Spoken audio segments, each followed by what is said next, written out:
Welcome to another episode of Vegetable Gardening. In this episode, I'm going to help you buy seeds.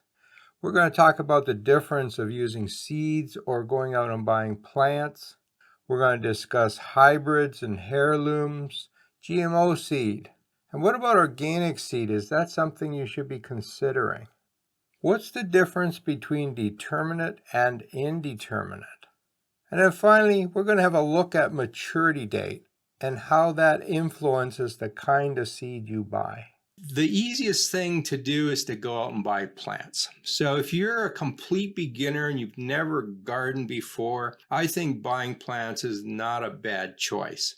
The seeding part and getting the seeds to a plant is not real tricky, but it's not trivial either. If you've never done it before, this is where a lot of first-year gardeners fail. So if that's something new to you, I think you should give it a try, but maybe be prepared to buy some plants. Or just buy the plants. For the first year, that's a great idea. The other nice thing about buying plants is you can do this at the last minute. You can run down to the store, pick some up, bring them home, and you've got tomatoes. So the plants work quite well.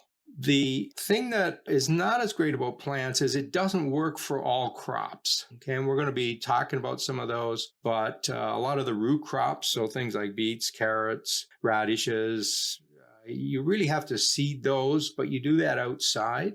Things like peas, beans, you can do them inside or outside, either way, but you generally don't buy those plants. So if you show up at the nursery and say, oh, I'd like a flat of beans, they're probably going to look at you a little weird and say, well, we don't do beans. We don't grow those plants. So only some plants are available in nurseries. So this is the way they're usually sold. You get these little packs, usually of 6. And it's kind of tricky buying these things because ideally you want to buy them before they get as big as the ones in the picture. These guys are already getting a little old. And a lot of new gardeners go to the nursery, and what they buy, both in vegetable plants and all your annuals, they want things in flower, and they think the best one is the one that's flowering. And that's wrong.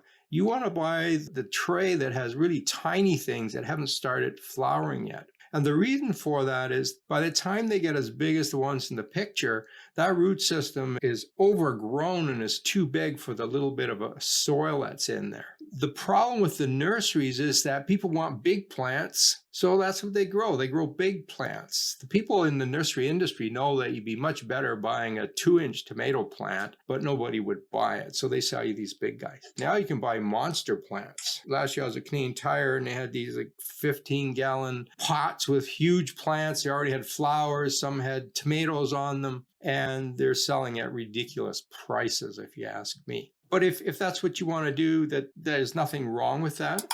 They can give you a very early harvest. As I said, sometimes they already have the fruit on there. You can take them home, wait a few weeks until they get red, and you've got tomatoes. So this is an option that you shouldn't ignore.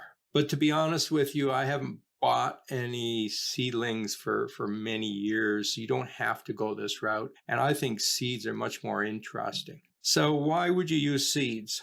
Well, first of all, there's a huge selection. I could probably go out and buy 500 different types of tomatoes. There's lots and lots of choice with seed, whereas if I go down to my local nursery, I might have 3 or maybe 5 different selections. So there's a lot of things you can get through seed you can't get in plants. I can also start my seeds early. I can actually grow those big plants. If I want to have a tomato plant that's already flowering before it can go in the garden, I can do that, provided I can give it enough light inside the home. With seeds, I have control over when I start these, and we're going to talk about that in a few minutes. I think you get a better quality that way too, because you can grow this plant with a good root system. You can give it bigger pots than you'll see in the nursery. And so you end up with a better plant. So when it goes in the garden, it actually does better. For certain things, it's really the only option. I've never seen carrots available as plants in a nursery. If you're going to be a vegetable grower, you have to learn how to do seeds. So this is my garden. These are peas, and I plant them really early. These have probably been in the ground now for about a month. They're sort of 2 feet tall, and they're coming on really good. One of the things we have to understand with seeds is that some seeds pretty much have to be done in the garden, and peas are one of those examples. Other plants, we start them inside, and it depends on the plant, it depends on your location, depends on how long your summers are. I'm in zone 5, and my summers are pretty short. One of the things I'm always working at is how do I get things in the garden early? How do I make them grow really fast? Because, fall is not far behind. And so the challenges in a zone 5 garden is how do I get lots of produce before frost? Now, if I was down in a zone 8 garden, it would be completely different. I have a much longer summer. I don't have this rush in the spring. And so I can do things a little differently, and I can certainly time things differently. So let's go out and buy some seed. You'd think this is really easy. Just order some pea seeds. We're going to make it more complicated for you. There's a couple things you have to understand. There's lots of talk about heirloom seeds and hybrids. And if you get online, there's lots of people that'll tell you one of these is better than the other one. Let's go into this in a little more detail. So what is a heirloom? Everybody talks about it. Everybody wants heirlooms. They're so popular these days. Well, it might surprise you to know that there is no definition of a heirloom. People can't agree on what it is. I could literally take any seed, call it a heirloom, and I can't be wrong because there is no definition. What most people consider a heirloom is a variety of plant that has been around for a long time. And usually people pick 40 years as that long time. Other people say, no, 40 years isn't long enough. It has to be 50 years. And you'll find some heirlooms on the market that have only been around for 20 years. But nobody looks that up, so we still call them heirlooms. Heirlooms are pollinated in the field. They use nature for pollination. Another term for this is open pollinated. So you have this plant growing, you let nature pollinate it. That could be with insects, it could be with wind, it could be self-pollination. Whatever it is, whatever happens in nature, it gets pollinated, and that seed is open pollinated. And that kind of equates to heirlooms. It's not exactly the same, but a lot of people associate those two as being the same. A hybrid is very different. In a hybrid, the growers will have two different types of the plant, so two different cultivars of tomatoes, and they'll be in different fields. And they might even be separated by many miles, depending on what the crop is, because they want to control the type of pollination. They don't want any open pollination here. They literally go to one field, collect the pollen, take it over to the other field. They're hand pollinating these plants. They want to know which pollen goes on which plant, because they know that if I cross these two particular plants, I end up with a really special seed that's different than either of the parents. That's a hybrid. And that's one of the reasons why some hybrids cost quite a bit more, because they're pollinated by hand. So what's the difference? Well, when we come to disease resistance, hybrids are usually much better. Part of this is that the breeders have bred into those seeds resistance to certain diseases. Heirlooms can also be disease resistant, but they tend not to have as good coverage. If you grow a heirloom, you can collect your own seed. For instance, I grow sugar snap peas, and it turns out sugar snap peas are a cultivar that is a heirloom. And so I can grow the peas, I can collect my own peas and use them next year, and they will be heirloom seeds. Hybrids,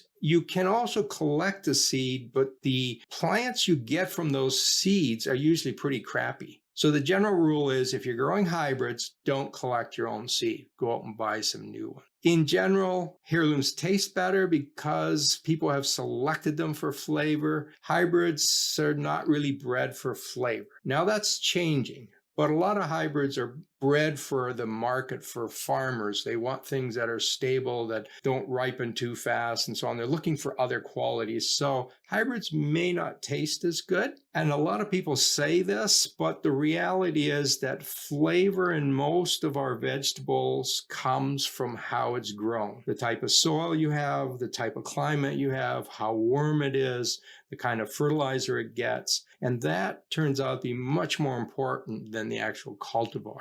In most cases. Nutrition, they're the same. You'll get a lot of people online saying, oh, I buy heirlooms because they're much healthier, they're much more nutritious. That is all a big myth. Both of these have the same kind of nutrition. For yield, hybrids generally do better. The reason is that the breeders of these seeds have selected these two lines that they're going to cross specifically for good yield. So they generally do better. Another thing that's very popular these days is to buy organic seed. What is an organic seed?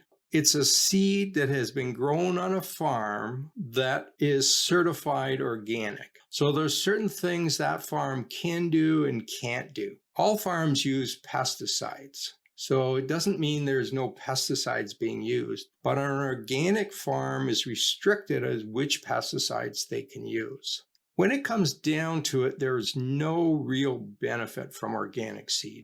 And that will contradict 99% of what you'll read on the internet. There's no health benefit. There's no nutrition benefit. It doesn't grow better. It doesn't produce better food. It doesn't taste better. The only real benefit from organic seed is that you're supporting an organic farmer. Other than that, it makes no difference. There's also GMO-free seed, and I get a kick out of this. So this quote here I took off Park Seeds, which is a large seed company. 100% non-GMO seed. And you'll see this plastered over most seed catalogs. Well, it's a myth, really. Now, these are all non-GMO, but the fact is that a gardener cannot go out and buy GMO seed. It simply isn't available. When you're buying a small amount of seed in a package, it is always GMO free. If you want GMO seed, you have to sign a contract and buy a whole bag of it from whoever makes that material. This is strictly marketing. So ignore the GMO. Makes no difference. And in fact, for most of the vegetables we're going to grow, things like carrots, tomatoes, pretty much everything except maybe corn, there are no GMOs. Nobody's invented them yet. They don't even exist. Even a farmer can't buy GMO tomatoes, although they probably can get those pretty soon. But there is GMO corn available. Another term that you really need to understand, with some of these crops, there's an indeterminate and a determinate type. And it's important to know the difference. And the way I try to remember this is that the determinate types, they're determined to stay small. This works for peas and beans and tomatoes, maybe peppers. You can buy a determinate type and they stay small. What they'll do is they'll grow up. They make all their fruit at the same time. You harvest it all and you're done. Now, this is great for farmers, right? They want to grow a crop. They want to harvest it, get it off to market, and they're done. A lot of the crops that are bred for farming are determinate. Determinates are also great for containers because they're smaller plants. Indeterminate means that it's a plant that just keeps getting bigger and bigger and bigger. It doesn't know when to stop growing. The benefit of these is that they produce fruit over a longer period of time. So as a backyard gardener, do you want all your tomatoes ready in 1 week and then you're finished? Or do you want to pick some tomatoes every day for 2 months? If you're canning these materials, you want a determinate variety because you don't want to can every 2 days. But for fresh eating, you really want an indeterminate type. For beans and tomatoes in particular, I only grow in indeterminate because I want to harvest over a long season.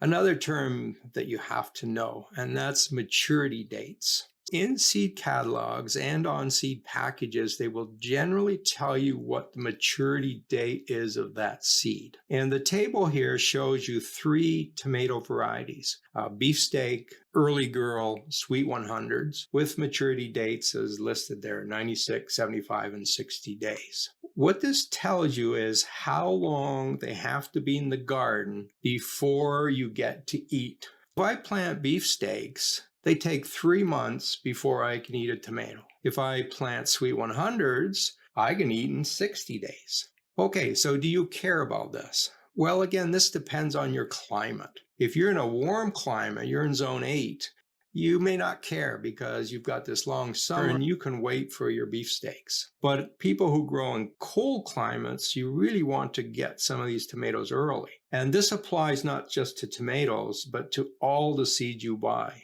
In cold climates, you want to pick varieties that have a short maturity date because you've got the short summer, you want to get the seeds in the ground, you want to get some fruit, you want to eat, and the sooner you get that, the better. These 3 tomatoes, I picked those because I've been growing these for many years. Sweet 100s, I can start eating by the 3rd week of July if I've done a good job.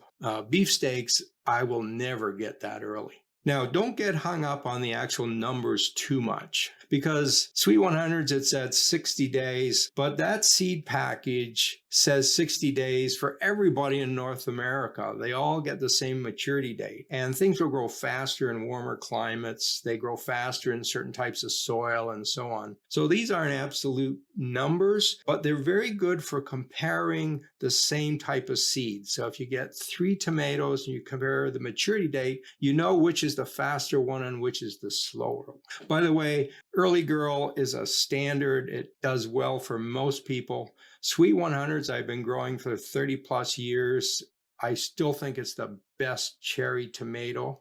Beefsteaks I used to grow and lived in Bramalea, which is like an hour from here, and I had no problems growing those. And ever since I moved to Guelph, I can't grow them. I don't know why, but it must be the soil because our climates are the same. Gotta be the soil that they're growing in. So actually I've stopped growing beefsteaks, although I like them. They're huge. They're those things you can take one slice and cover a whole sandwich. Most new gardeners go out and buy 1 million different packs of seed. Okay? Way too many seeds. So be very selective. Buy a few seeds and get them going. Don't overdo it. To see the next video in this series, click in the top right-hand corner. That will take you to a playlist that contains all the videos in this series.